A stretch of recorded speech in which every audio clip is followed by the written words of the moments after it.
뭐 굳이 제가 말씀을 드리지 않아도 우한 폐렴이나 신종 코로나 바이러스 감염증 그리고 코로나19로도 불리는 중국발 코로나 바이러스가 창궐하고 있습니다.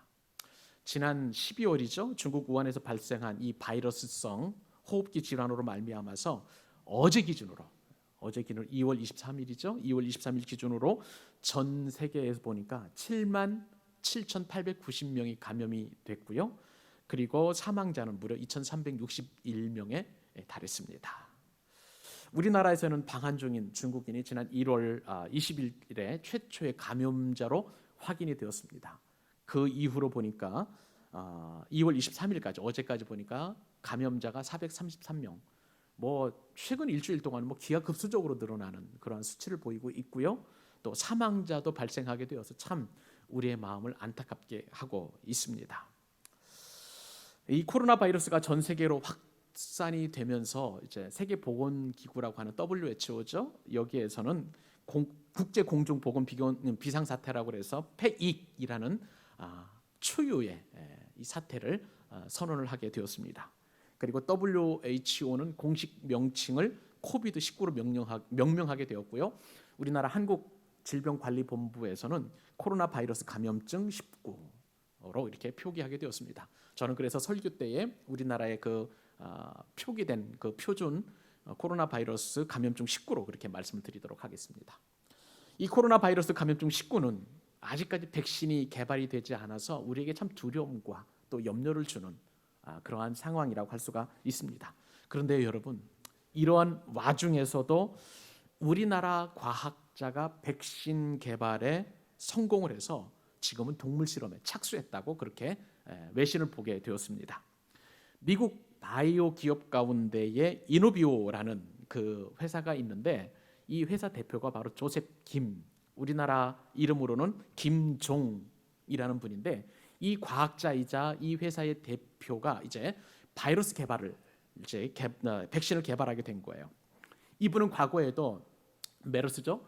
중동 호흡기 증후군의 그 백신을 개발한 적이 있고요. 또 지카 바이러스라고 해서 이 바이러스의 백신도 개발한 분이시고 또 에볼라 백신, 에볼라 바이러스 그 백신도 개발한 분이신데 전 세계 이런 바이러스나 혹은 전염병이 창궐할 때마다 마이크로소프트사의 그 창업자인 빌 게이츠가 백신 개발을 의논할 정도로 전 세계적이고 아주 바이오 업계에서는 탁월한 그런 과학자라고 할 수가 있습니다. 이제 이분이 미국 식품의약국이죠, FDA에 이제 그 신속 허가 절차를 이렇게 신청을 해놓았는데, 그래서 이 실험이 이제 성공을 하게 되면 동물 실험 중이에요 지금. 이 동물 실험이 이제 성공을 하게 되면 올 연말쯤 정도 되면 우리나라가 이제 전 세계에 있는 모든 사람들이 마치 독감 예방 접종을 맞는 것처럼 이제 코로나 바이러스 예방 접종을 맞을 수 있는 그런 시대가 올 것이라고 합니다. 여러분은 그때까지 힘냅시다. 그때까지 하나님께서 은혜 주실 수 있기를 바랍니다. 여러분, 자 그러면 우리가 이처럼 사스나 또 메르스나 이처럼 코로나 바이러스 감염증 19로 대변이 되는 이 전염병은 도대체 왜 창궐하는 것일까요? 우리는 신앙인이기 때문에 성경에서 그 배경을 찾아보아야만 합니다. 성경에 보니까요, 하나님께서 이 전염병을 퍼뜨리기도 하시고 때로는 그 전염병에서 구원하시기도 하십니다. 가장 대표적인 것이 이제 민수기서 16장에 보니까 이 민수기서 16장에 보면은 아주 참 그 여러 가지 좀 놀랄 그런 사건이 일어나게 됩니다. 이제 출애굽한 이후에 이스라엘 그 출애굽 공동체에서 고라와 그다음에 다단과 아비람과 250명의 장로들이 모세와 아론을 거스르는 그런 일을 하게 되었어요. 그래서 이것이 하나님 보시기에 악했기 때문에 그래서 하나님께서는 땅을 가르고 저들을 그냥 산채로 묻어버리셨습니다. 근데 이것이 이스라엘 백성들 가운데에 은혜로 작용한 것이 아니라 이 일로 말미암아 모세에 대하여 그 지도력을 원망을 하나님을 깊이 원망하는 그런 사건으로 이렇게 변지게 되었습니다. 하나님께서는 이것을 너무나 기뻐하지 않으셨어요. 그리고 이스라엘 백성들을 책망 겸 내지는 이스라엘 백성들을 심판하셨는데 그때 무려 14,700명이 하나님께서 내리신 전염병으로 말미암아 죽게 되는 정말 비극적인 그런 참사가 일어나게 되었습니다. 하나님께서 이 전염병을 일으키신 것이죠. 또 사무엘하 14장에 보면 24장입니다. 24장에도 전염병이 창궐한 내용이 나옵니다. 다윗이 이제 모든 환난과 어려움이 다 이겨내고 그다음에 왕으로서 이제 뭐 이렇게 태평성대를 누릴 때쯤에서 다윗의 마음 가운데 교만이 생기게 되었어요. 그래서 내가 다스리는 백성들이 얼마만큼 될까? 그래서 이스라엘 백성들의 총 인구 조사를 하게 되었습니다. 근데 이것이 또 하나님 보시기에는 악했던 거예요. 그래서 하나님께서는 전염병을 내리셔서 이스라엘 백성들 7만 명을 그렇게 전염병으로 죽게 하셨습니다. 이것을 볼 때 성경을 통해서 하나님께서 이 전염병을 허락하시는 것은 하나님께서 허용하시는 범위 안에서 이렇게 전염병이 일어난 것이라고 할 수가 있는 것이죠. 그러므로 우리가 이런 성경의 교훈을 통해서 볼 때에 지금 우리가 앓고 있는 이 코로나 바이러스 감염증 19도 하나님께서 허용하지 아니하시면, 하나님께서 허락하지 아니하시면 일어나지 않는 일이고, 분명한 것은 또 하나님께서 이 질병 가운데서도 장악하고 계시고 주장하고 계셔서 반드시 또 하나님의 역사하심이 있게 될 줄로 믿습니다. 이런 관점에서 우리는요, 성경에서 하나님께서 이러한 전염병에 관련된 말씀을 주시고 또 이 성경을 가지고 오늘날 우리 시대를 믿음의 눈을 가지고 바라볼 필요가 있는 것이에요.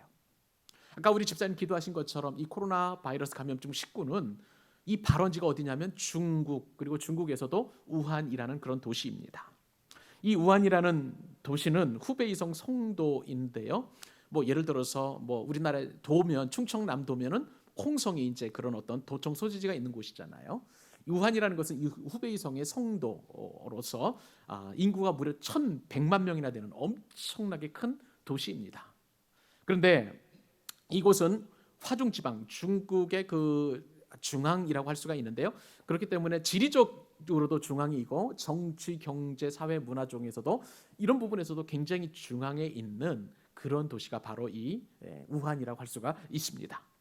근데 이러한 지정학적인 위치로 말미암아서 1858년 텐진 조약이 서구 열강들과 맺어지게 되었고, 그리고 그때의 개항 도시로 이 우한시가 이제 문을 열게 되었습니다.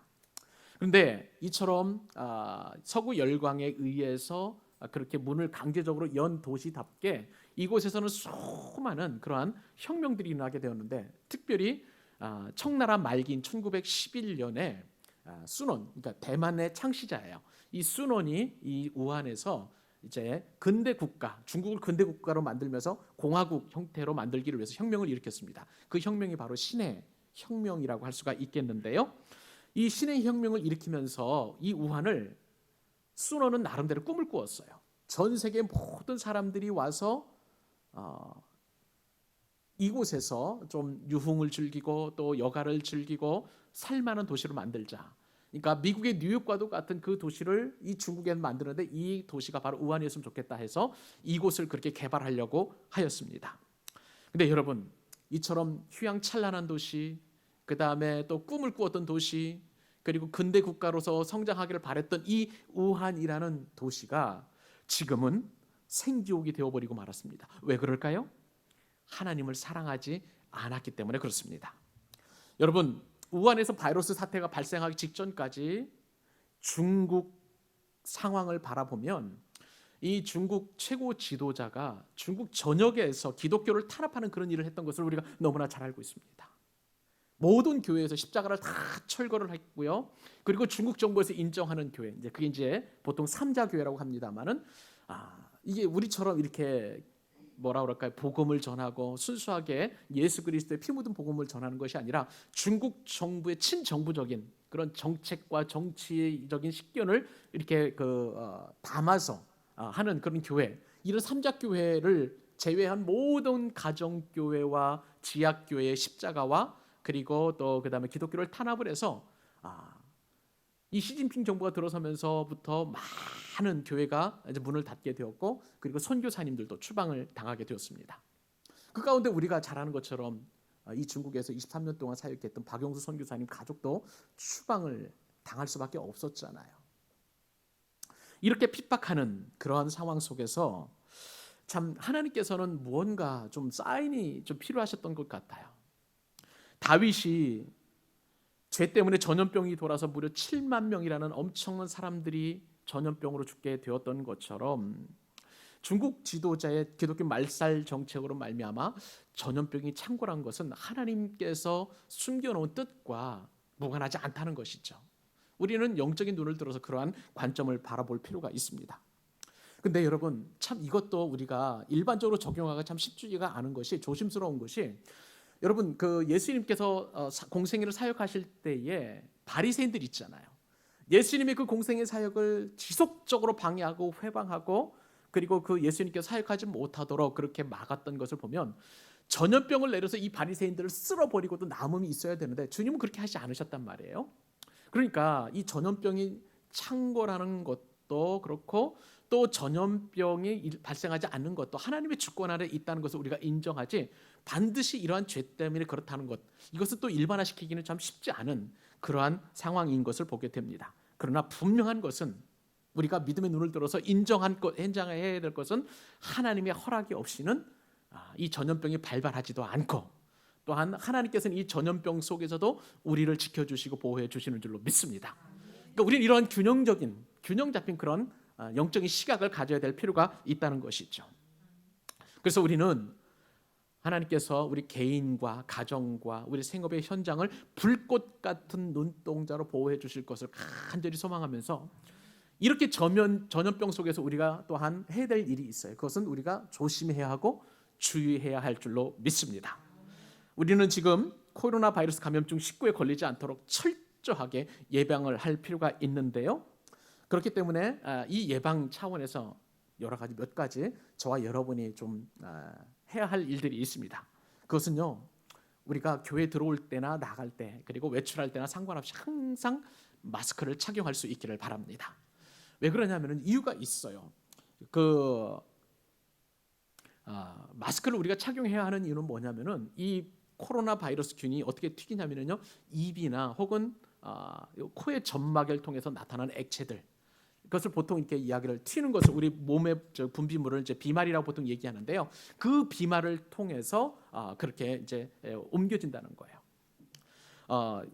제가 한번 저널을 좀 보았는데, 뉴 잉글랜드 저널 오브 메디신이라고, 이 저널에 보니까 보통 우리는 이제 입만 막으면 그렇게 이제 우리가 이제 나름대로 예방할 수 있다고 이렇게 생각을 했는데 아니래요. 코도 막아야 된다는 거예요.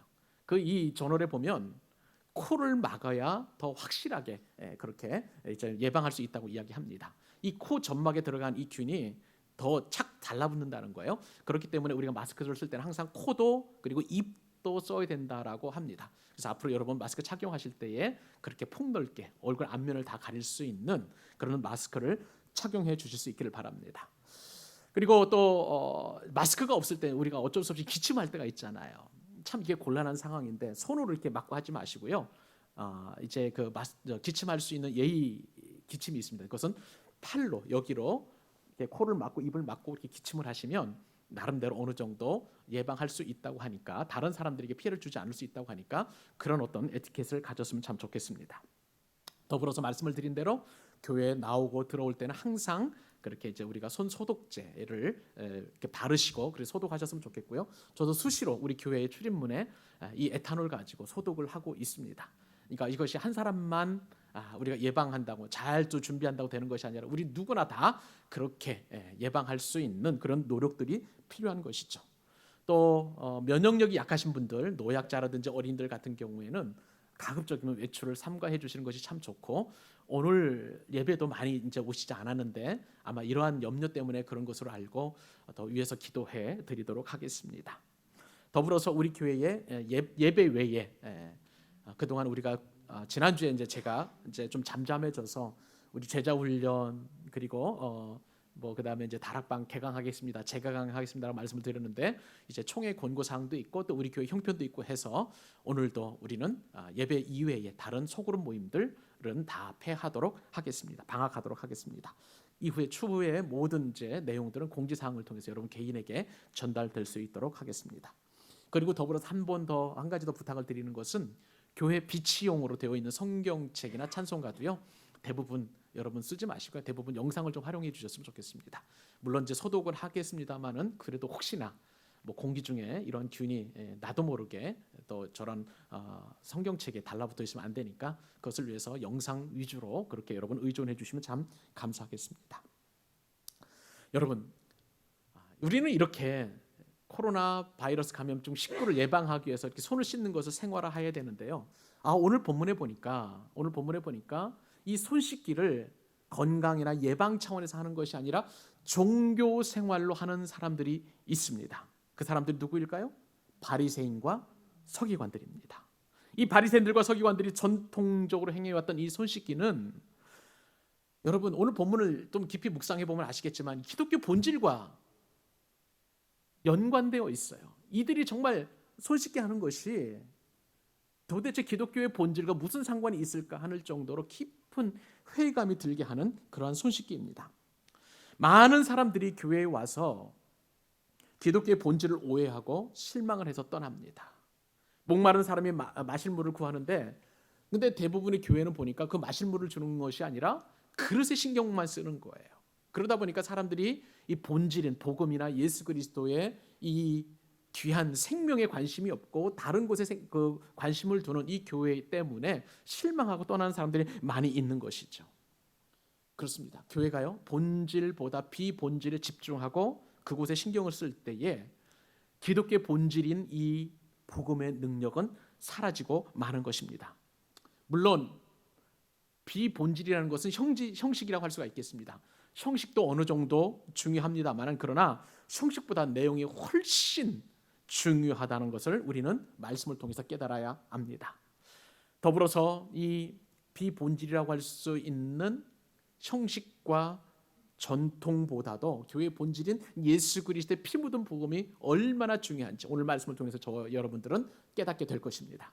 사랑하는 여러분, 오늘 말씀을 통해서 우리의 신앙생활에서 도대체 무엇이 중요한지를 알고 그 중요한 것에 초점을 맞추고 함께 은혜를 나누는 저와 여러분 되실 수 있기를 바랍니다. 지금 히터가 안 나오고 에어컨이 나오고 있는데 좀 꺼주셨으면 좋겠습니다. 오늘 말씀을 통해서 여러분 깨달을 수 있는 은혜는 무엇이냐면 첫째로 손 씻기보다도 마음 씻기가 중요하다는 사실입니다. 여러분 옛날 스페인에 한 왕자가 있었답니다. 그런데 이 왕자가 정쟁에 휘말려서 무려 33년 동안 이제 감옥에 갇히게 되었습니다. 근데 이때 왕자와 함께 했던 유일한 동반자가 있는데 사람들이 아니라 성경이었어요. 그런데 이 33년 동안 감옥에 갇혀 있는 이 왕자가 성경을 읽고 결론을 낸 내용이 이게 소개가 되어서 그 내용을 소개를 해드리겠습니다. 그 사람이 이런 기록을 남겼는데 시편 118편은 성경의 가장 중앙에 위치해 있다. 에스라 7장 21절에는 모든 알파벳이 다 모여 있는데 유독 J만 빠져 있다. 에스더 8장 9절은 성경에서 가장 긴 구절이다. 여러분 이게 무슨 말이냐면요, 성경을 33년 동안 읽었어요. 그런데 성경을 33년 동안 읽고 난 소감과 그리고 핵심을 정리를 했더니 이 내용만 그 왕자의 머릿속에 남았다는 것입니다. 여러분 이게 뭔가요? 성경을 오랫동안 읽고 접한다 할지라도 진리를 발견할 수 없다는 것을 우리가 알게 됩니다.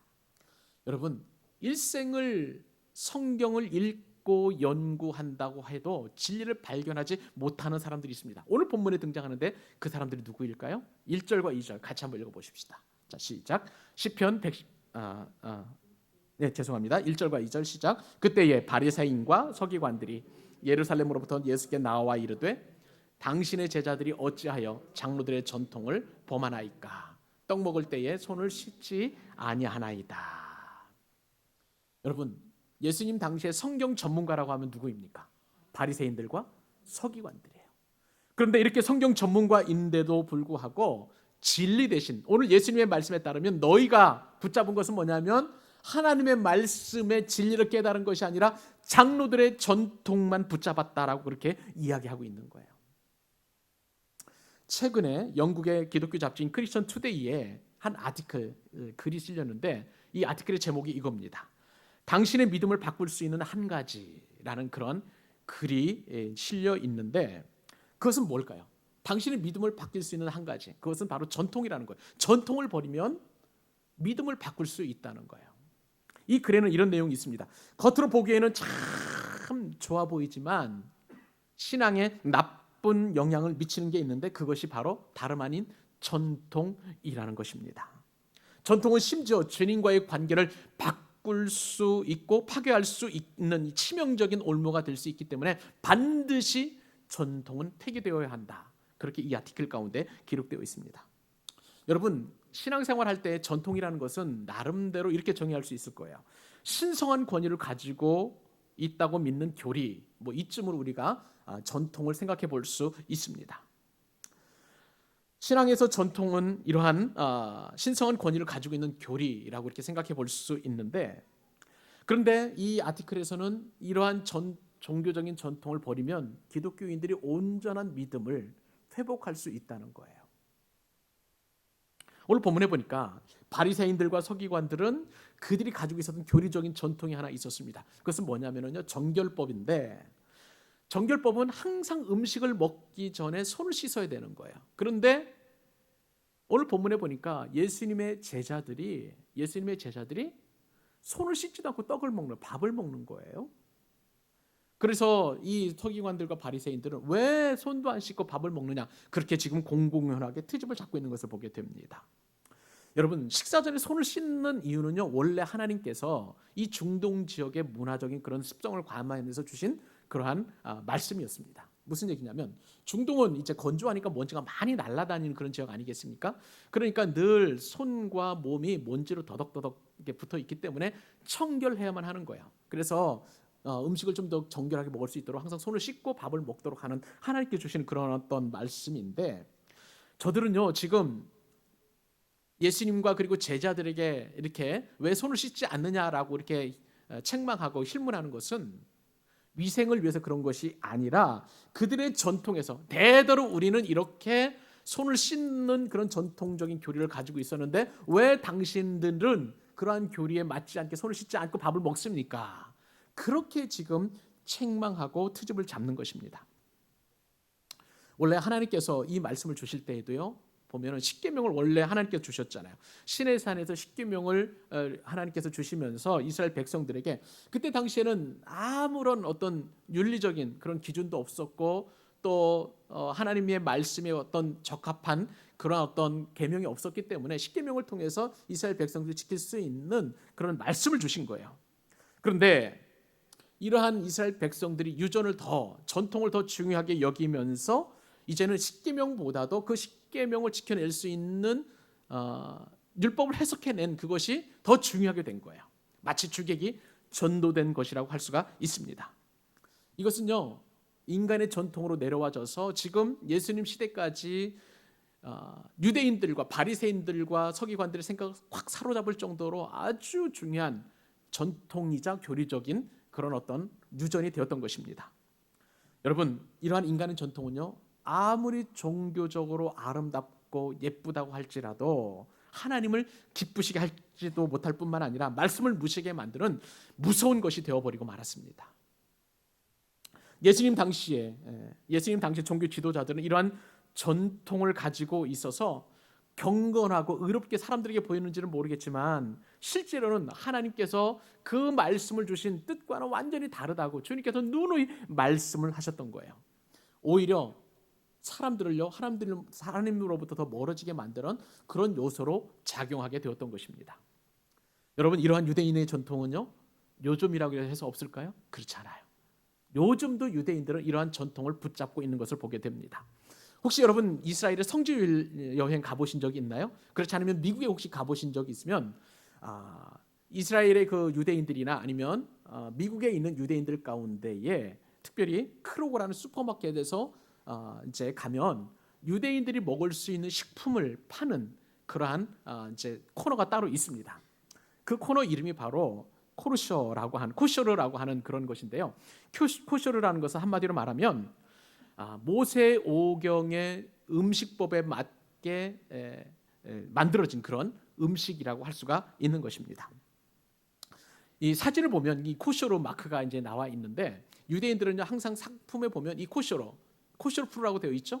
그래서 이 코셔로 마크에 맞춰서 이제 확인된 것을 이렇게 음식을 먹게 되는데, 이 코쇼르라는 것은 뭐냐면은 적합하다, 정확하다, 적당하다, 일치된다라는 그런 뜻을 가지고 있습니다. 이러한 코쇼르 정결 음식의 그 성경적인 근거는 신명기 14장과 그리고 레위기 22장에 나옵니다. 여러분 잘 아시는 것처럼 들짐승의 경우 굽이 갈라지고 되새김질하는 음식만 먹을 수 있는 거예요. 말하자면 소나 양이죠. 그리고 생선의 경우에 지느러미와 비늘이 있는 그런 생선을 먹을 수가 있고요. 날짐승의 경우 먹지 못하는 새들도 기록되어 있고, 또 날면서 기어다니는 그러한 동물은 먹을 수가 없습니다. 그러므로 저와 여러분이 좋아하는 삼겹살이라든지 혹은 순대라든지 족발을 먹게 되면 유대인들의 그 전통적인 코셔르 음식법, 정길법에 의하면 우리는 이미 그 율법을 범하게 되는 거예요. 전통을 범하게 되는 그런 죄를 짓게 됩니다. 또 지금 사진에 나오는 것이 바로 코셔르 피자인데요. 이 코셔르 피자는 무슨 의미냐면은, 이 코셔르 피자에는 보면은 여러분 의아한 게 한 가지 있어요. 토핑이 없어요. 그죠? 여기 보면 이제 치즈가 있는데, 치즈는 원래 양에나 혹은 우유를 발효시켜 가지고 만드는 것인데, 이 코셔로 정결법에 따르면은 여기에 고기를 얹어서는 안 됩니다. 그러니까 햄도 얹어서는 안 되는 것이고, 그 다음에 또 뭐 소고기를 얹어서도 안 되는 것이고, 불고기 피자도 안 되는 거예요. 그 이유가 있습니다. 그것은 신명기 14장 21절 말씀에 따라서 그런 건데요. 염소 새끼를 그 어미의 젖에 삶지 말지니라. 그 말씀 때문에 그래요. 무슨 얘기냐면, 유대인들은 이 말씀을 확대 해석을 해서 염소 새끼를 고기류 전체로 이렇게 확장해서 해석을 했고요. 어미의 젖은 유제품 전체, 우유로 만든 제품 전체를 포함하는 것입니다. 그리고 삶지 말라는 것은 먹지 말라는 것으로 식생활에 이렇게 적용을 하게 되었어요. 그래서 유대인들의 아침 식사는 우유가 들어간 유제품을 먹게 되는데, 그럴 때는 고기를 먹어서는 안 되는 거예요. 왜냐하면 고기와 그리고 또 젖을 함께 먹지 말라는 그 이유 때문에 그렇습니다. 반대로 저녁 때는 고기 위주로 먹는데 반드시 여기에는 이제 유제품이 들어가서는 안 되는 거예요. 그러므로 커피는 마셔서는 안 됩니다. 커피 안에 들어가 있는 뭐 예를 들어서 크림 같은 것이 이제 유제품이기 때문에 고기 먹고 이 크림이 들어간 그런 어떤 커피를 마시게 되면 안 되는 거예요. 그렇기 때문에 유대인들은 저녁 식사에 절대 커피를 마시지 않습니다. 치즈도 마찬가지죠. 말씀을 드린 대로 피자 안에서도 이러한 치즈가 들어갔을 때에 고기를 얹어서 안 된다는 거예요. 이러한 말씀 때문에 그런 것입니다. 여러분, 또한 닭고기를 먹고 계란을 먹는다? 이것도 안 되는 거예요. 왜냐하면 레위기서 22장 28절 말씀에 따르면 암소나 암양은 물론이고 어미와 새끼를 동일에 잡지 말지니라. 이 말씀 때문에 닭고기 그리고 또 닭의 새끼라고 할 수가 있는 달걀도 먹어서는 안 된다는 거예요. 이것이 바로 음식법, 정결 음식법입니다. 얼마나 답답한지. 도대체 이러한 코셔르 정결 음식법이 구원과 무슨 상관이 있는지 우리는 알다가도 이해하지 못하지만, 그런데 유대인들은 이것을 목숨처럼 지키고 있다는 거예요. 우리가 생각해 볼 때 황당하고 그리고 이해할 수 없는 그 일들을 예수님 당시에도 유대인들은 똑같이 그렇게 지금 하고 있는 거예요. 손을 안 씻고 밥 먹는다? 그것이 정결법에서 위배가 된다. 지금 그렇게 지금 책망하고 그리고 좀 트집을 잡고 있는 것입니다. 사랑하는 여러분, 예수님께서 공생애 동안 병자를 고치시고 오병이어로 남자 장정만 무려 5천 명을 먹이신 이 기적이 일어난 그 기적을 그들은 경험했음에도 불구하고 유대인들은 지금 주님에 대해서 감사하기는 커녕 주님을 비방하고 있는 것을 보게 됩니다. 여러분, 이 비방하는 때가 언제 있냐면 오늘 본문에 보면 1절에 보면 그때라고 그랬어요. 그때에는 오병이의 기적이 일어난 이후에 예수님께서 게네사렛이라는 그런 동네로 가셔서 모든 병자마다 고치시고 그리고 하나님의 은혜가 충만하게 드러난 그때를 말하는 거예요. 그때에 이러한 영적 도전들이 오고 있는 것을 보게 됩니다. 우리도 마찬가지잖아요. 은혜 실컷 받았더니 은혜 내가 충만히 받으면 꼭 그때 시험이 오잖아요. 어려움이 생기고 그리고 마음의 갈등이 일어나고 괜히 싸우기도 하고 그리고 또 그다음에 막 그 인생의 어려움들이 몰려오고, 항상 이런 것들이 영적인 원리라고 할 수가 있습니다. 예수님께서도 이 도전을 받으신 때가 바로 그러한 때라는 것을 우리가 좀 알 필요가 있는 것이죠. 예수님께서 이처럼 은혜가 충만함에도 불구하고 유대인들은 관심이 없었어요. 그냥 손을 씻느냐 안 씻느냐 그 타령만 하고 있는 것을 보게 됩니다. 이렇게 예수님을 비방하는 마음이야말로 여러분 형식적인 이 손 씻기, 장로들의 전통인 이 형식보다도 우선해서 깨끗이 씻어야 될 더러움인 줄로 믿습니다. 여러분, 우리는 손 씻기보다, 이 형식보다도 우리의 마음을 먼저 씻어야 되는 거예요. 우리들 마음 가운데 있는 죄악, 우리들 마음 가운데 있는 말씀보다 더 사랑하는 그 어떤 것들, 우리들의 마음이 정말 정직하거나 깨끗하지 못했던 것들을 먼저 씻어내야 된다는 것이 오늘 본문을 통해서 주님께서 저와 여러분에게 주시고 싶어 하시는 말씀인 것입니다. 사랑하는 여러분, 이러한 유대인들을 향하여 예수님께서 뭐라고 말씀하시는지 아세요? 3절 말씀입니다. 같이 한번 읽어보십시다. 시작. 대답하여 이르시되 너희는 어찌하여 너희의 전통으로 하나님의 계명을 범하느냐. 너희의 전통으로 하나님의 계명을 범하느냐. 어찌하여 그러느냐. 주님께서는 지금 탄식하고 계시는 것을 보게 됩니다. 여러분, 유대인들의 이 전통이나 유대인들의 이 말과 유대인들의 가르침은 성경에 기초한 것 같지만 아니에요. 그들 나름대로 성경을 해석한 것에 기초하여서 이처럼 전통을 만들어낸 것일 뿐입니다. 바리새인들과 서기관들은 아무리 예수님이 말씀하셔도 변화가 일어나지 않아요. 그래서 외적인 것에만 중요시하는 그런 일을 행하고 있기 때문에 주님께서는 이처럼 답답한 말씀을 저들에게 주신 것이에요.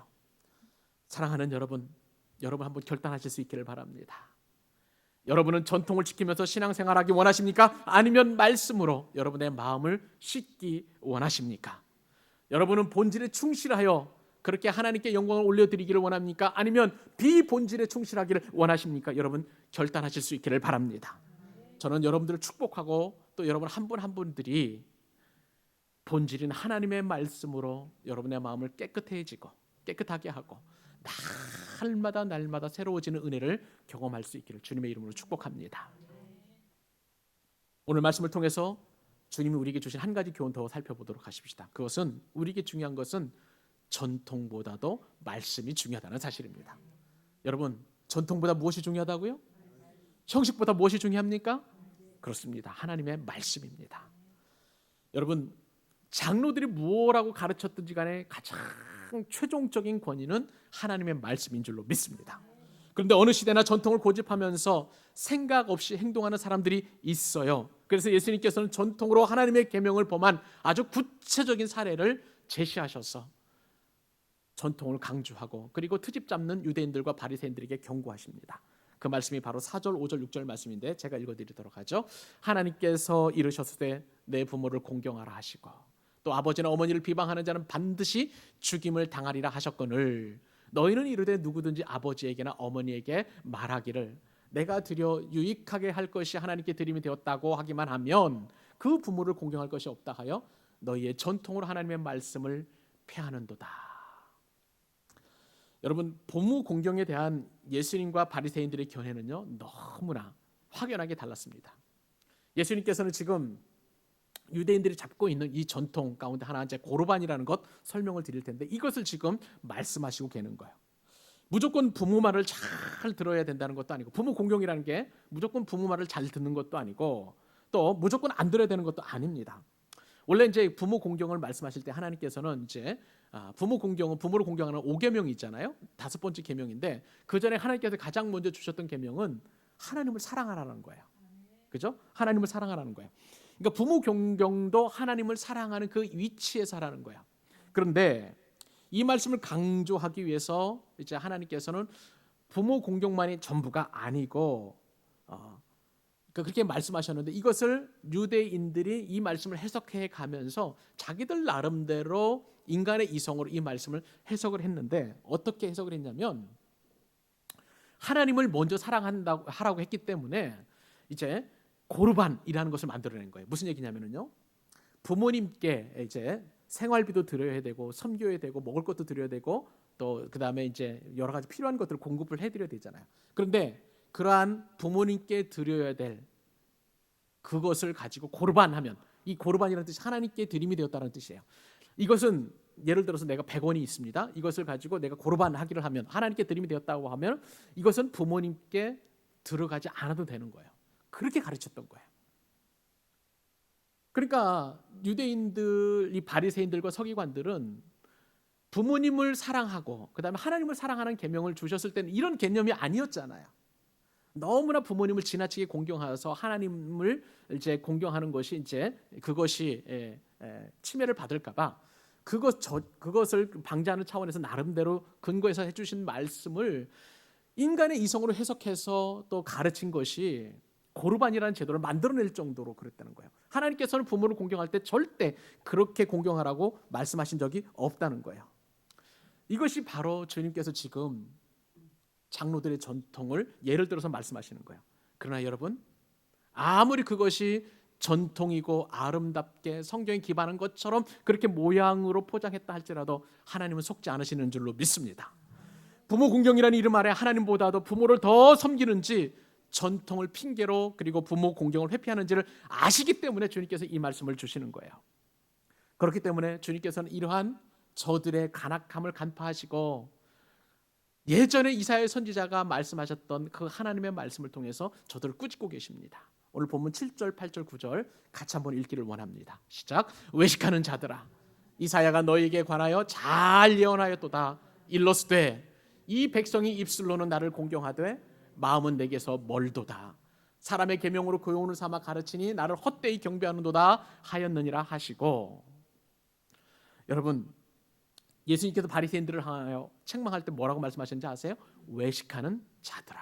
외식하는 자들이라는 거예요. 여러분, 외식이라는 것은 우리가 밖에 나가가지고 식당에서 밥을 사 먹는 그 외식이 아니에요. 이 외식이라는 것은 연극 배우가 가면을 쓰고 연극하는 그 행위를 외식이라고 합니다. 쉽게 말하면 위선이라고 할 수가 있는 것입니다. 원래 그 외식이라는 말, 위선이라는 말의 그 원을 따져 들어가면은 심리학 용어로 페르소나라고 하는데, 이 페르소나라는 것은 가면을 말하는 거예요. 가면은 진짜 얼굴입니까? 가짜 얼굴입니까? 가짜 얼굴이에요. 가짜 얼굴이에요. 예수님께서 오늘 말씀을 통해서 마음은 하나님으로부터 멀리 떨어져 있는데 하나님을 존경하는 척 그렇게 전통을 가지고 그렇게 한다고 지금 책망하고 계시는 것을 보게 됩니다. 사랑하는 여러분, 말씀을 가르치는 사람이나 말씀대로 살려고 하는 사람이나 저와 여러분은 우리의 내면과 외면이 동일해야 될 줄로 믿습니다. 문제는 외적인 것을 우리는 열심히 가꿉니다. 우리의 어떤 신앙생활, 우리의 외적인 그런 어떤 나타나는 모습들, 그런 것들은 참 열심히 해요. 그러나 내면은 완전히 다른 모습을 하고 있습니다. 그 대표적인 사람들이 바로 바리새인들과 서기관들이에요. 이들의 모든 행위는 사람에게 잘 보기 위해서 가면을 쓰고 행동했던 것입니다.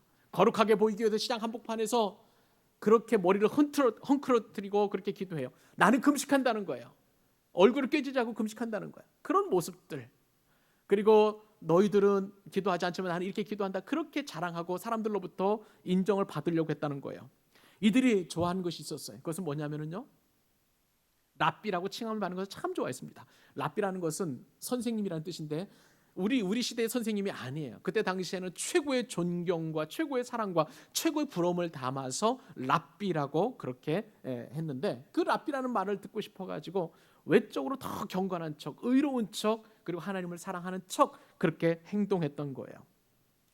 여러분, 유대교는요 이러한 외적인 경건을 드러내기 위해서 율법을 해석을 해가지고 무려 613가지나 되는 전통을 만들어내게 되었습니다. 십경을 보면은 하라와 하지 마라가 있잖아요. 그죠? 하라와 하지 마라가 있는데 이것을 더 구체적으로 설명을 해서 해석을 시켜가지고 613개로 그렇게 만들어내게 되었는데, 가장 쉽게 한 가지만 예를 들면은요, 안식일에는 절대 일을 하면 됩니까? 안 됩니까? 안 됩니다. 일을 하지 말아야 되는데 그 일 중에는 뭐가 들어가 있냐면은 걷는 것이 들어가 있어요. 그러니까 안식일에는요, 걷는 것, 그 일을 하지 않기 위해서 나름대로 이제 그 뭐라 그럴까요, 원칙을 만들어 놓게 되었는데, 유대인들이 만들어 놓은 그 원칙은 안식일에는 2,000보를 걸어서는 안 됩니다. 2,000보는 대략 한 1km 정도 되는데, 그러니까 안식일 전날에는요 유대인들은 다 성전 근처에 와서 기숙을 해야 돼요. 그래야 우리가 그 사람들은 2,000보 이상을 걷지 않는, 그 노동을 하지 않는 것이에요. 그러니 이것이 얼마나 그들에게는 올무가 되는지요. 만약에 우리가 이러한 어떤 그런 어떤 일을 또 원칙을 만들어낸다면, 그럼 2,000보는 구체적으로 어떻게 2,000보냐? 다리가 짧은 사람이 있고 또 긴 사람이 있는데 만약에 이것을 더 만들어낸다면은 이런 세부상을 더 만들어내야 되는 거예요. 그러니까 이것이 얼마나 답답하고 얼마나 우리 삶을 옥죄오는 올무가 되는지 어렵지 않게 짐작을 할 수 있는 거예요. 이러한 율법을 통해서 외식하는 자들의 나타나는 현상은 뭐냐면 항상 무슨 척이에요. 누구누구 탓입니다. 거룩한 척, 그 다음에 경건한 척하고 그 다음에 누군 탓을 돌리는 거예요. 뭔가 잘못됐으면 항상 남의 탓을 하는 것을 보게 됩니다. 그래서 예수님께서는요, 이러한 서기관들과 바리새인들 저주하시고 화가 있다라고 그렇게 말씀하셨습니다. 강력하게 책망을 하셨습니다. 특별히 마태복음 23장에 가면은 나중에 우리가 살펴보겠습니다만은 이러한 서기관들과 바리새인들에 대하여 주님께서는 화가 있도다 말씀하시면서 7가지 저주를 하시는데 그 중에 가장 대표적인 저주가 이런 저주입니다. 마태복음 23장 13절. 화 있을진저 외식하는 서기관들과 바리새인들이여, 너희는 천국문을 사람들 앞에서 닫고 너희도 들어가지 않고 들어가려 하는 자도 들어가지 못하게 하는도다. 이것이 바로 바리새인들과 서기관들, 전통을 중요하게 여겼던, 장로들의 전통과 유전을 목숨처럼 지키기를 원했던 사람들이 받았던 예수님의 저주였다는 것을 우리는 깊이 인식할 필요가 있습니다. 우리에게는 바리새인들과 서기관들처럼 전통적으로 굳어진 일은 없는지 돌아볼 필요가 있습니다. 여러분, 어떤 분이 저한테 와가지고 묻습니다. 목사님, 밥 먹기 전에 기도를 안 하고 밥을 먹게 되었는데 딱 생각이 났어요. 그러면은 여러분, 목사님께서는 밥 먹으면서 기도해야 됩니까? 아니면 먹은 다음에 식사를 위한 기도를 해야 되겠습니까? 여러분도 어떻게 하시겠습니까? 어떻게 하는 것이 좋겠습니까? 여러분, 도대체 식사기도의 기준이 뭐예요? 밥 먹기 전에 하나님 앞에 드리는 감사 기도잖아요. 그죠? 감사가 하나님 앞에 올려드렸는데, 원래 이 식사기도는 중세 수도원 시대에서 이제 시작이 되게 되었는데, 그 중세 수도사들이 이제 가지고 있었던 7가지 그 죄 가운데 하나가 탐식이 있었어요. 그러니까 음식을 탐식하지 않도록 절제할 수 있도록 그 기도가 이제 발전이 되어서 식사 기도가 되어서 지금은 감사, 주신 음식에 대한 감사의 기도를 드리게 되었는데, 자, 이러한 감사가 있으면 되는 거잖아요. 그렇기 때문에 감사 기도 시간이 뭐 밥을 먹기 전에 하든 밥을 먹은 다음에 하든 상관이 없잖아요. 그리고 어떤 사람은 이제 이 감사 기도를 10분씩 하는데 또 어떤 사람은 짧게 기도할 수도 있어요. 제가 예전에 생각을 해보니까 이 식사 기도를 어떻게 했냐면은, 친구들이 있으니까 부끄러우니까 식사 기도를 하지 않고 속으로 밥 먹기 전에 하나님 감사합니다 하고 그냥 밥을 먹었던 적이 있었고요. 그것도 좀 창피하면은 핫땡, 하나님 땡큐 해가지고 이렇게 밥을 먹은 적도 있었습니다. 이렇게 이제 기도했던 적이 있었는데, 돌이켜 보면은 감사 기도 했느냐 안 했느냐가 중요한 것이 아니라 그 안에 하나님께서 이 음식을 나에게 주셨느냐에 대한 감사가 필요한 줄로 믿습니다. 그러므로 이것이 감사 기도 언제 하고 또 몇 시간 하고 또 얼마만큼 하고 이것이 중요하지 않은 거예요. 감사가 있으면 그것이 바로 하나님의 뜻인 줄로 믿습니다. 우리도 본질적으로 보면은요, 이러한 신앙의 비본질에서 얼마나 우리가 노출되어 있는지 몰라요. 얼마든지 그렇습니다. 제가 예전에 전통 교회에 있었을 때에 그분들 가운데 이제 어느 권사님 그런 말씀하시더라고요. 그 강대상은 아무나 못 올라가더라고요. 거기는 안수 받은 분들만 올라가라고 이렇게 이야기를 했던 적이 있었습니다. 그래서 안수 집사님이나 그 다음에 장로님들이나 그 다음에 목사님들만 올라가셔서 기도하시고 또 그곳에서 또 설교하시고 하시는, 그렇게 뭐라 그럴까, 지성소를 그렇게 만들어 놓을까, 스스로를 지성소를. 여러분, 우리 교회는요 그렇지 않아요. 이곳에 올라오셔서 찬양해도 좋습니다. 이곳에 올라오셔서 누구든지 기도할 수 있습니다. 이곳에 올라오셔서 찬송도 해도 되고 또 그 다음에 간증해도 되고 또한 하나님의 말씀을 전하는 설교도 해도 되는 것입니다. 이 안에서 증거가 되는 하나님의 말씀이나 우리의 하나님을 향한 마음이 중요한 것이지 그런 형식이 중요한 거 아니지 않습니까? 우리 교회의 피아노가 오른쪽에 있어도 되고 왼쪽에 있어도 되는 거예요. 오른쪽에 있는 피아노를 왼쪽으로 옮기면 큰일 나는 교회도 있습니다. 우리 교회는 그렇지 않습니다. 그것은 우리 교회는 본질을 붙잡고 있기 때문에 그런 줄 믿습니다. 우리 교회에 필요한 게 바로 이런 부분들이에요. 신앙의 본질이에요. 손쉽기로 나타나는 그런 어떤 신앙의 형식들, 그것이 중요한 것이 아니라 우리에게 말씀을 주시는 그 말씀, 우리에게 소중한 것은 항상 그 말씀이에요. 말씀의 원리이자 하나님의 뜻인 줄로 믿습니다. 말씀을 통해서 하나님께서는 우리에게 형식보다 우리의 내면이 더 새로워지고 우리의 신앙생활이 더 건강해지고 우리가 더 하나님을 기쁘시게 하기를 원하시는 줄로 믿습니다. 말씀을 맺습니다. 오늘 설교 제목이 무엇인가요? 손 씻기보다 중요한 것. 손 씻기보다 중요한 것이 뭐예요? 손 씻기는 바로 형식이라고 말씀드렸습니다. 손 씻기보다도 더 중요한 것이 뭡니까? 그것은 바로 마음 씻기고 그리고 또한 우리의 말씀이 더 중요한 줄로 믿습니다. 여러분, 여기 한 가지 더 중요한 것은 은혜예요. 은혜인 줄로 믿습니다. 우리가 은혜가 떨어지면 항상 형식을 중요하게 여깁니다. 그래서 형식을 줬다 보면, 은혜가 떨어져서 형식을 줬다 보면은 나는 새벽기도 하는데 왜 당신은 안 하십니까? 나는 왜 이처럼 헌신하는데 당신 안 하십니까? 이런 마음이 들게 되어 있어요. 그리고 나보다 못한 사람들에 대하여 정죄하고 판단하고 그리고 또 못 살게 구는 핍박하는 그런 일이 생기게 됩니다. 사랑하는 여러분, 이처럼 엄중하고 위중한 시기에 우리에게 가장 필요한 것은 하나님의 은혜인 줄로 믿습니다. 나를 불쌍히 여겨주시고 나를 긍휼히 여겨주시고 그리고 나를 구원해 주신 그 은혜를 늘 기억하면서 손 씻기보다도 마음 씻기, 그다음에 말씀, 은혜를 사모하는 저와 여러분 되실 수 있기를 주님의 이름으로 축복합니다.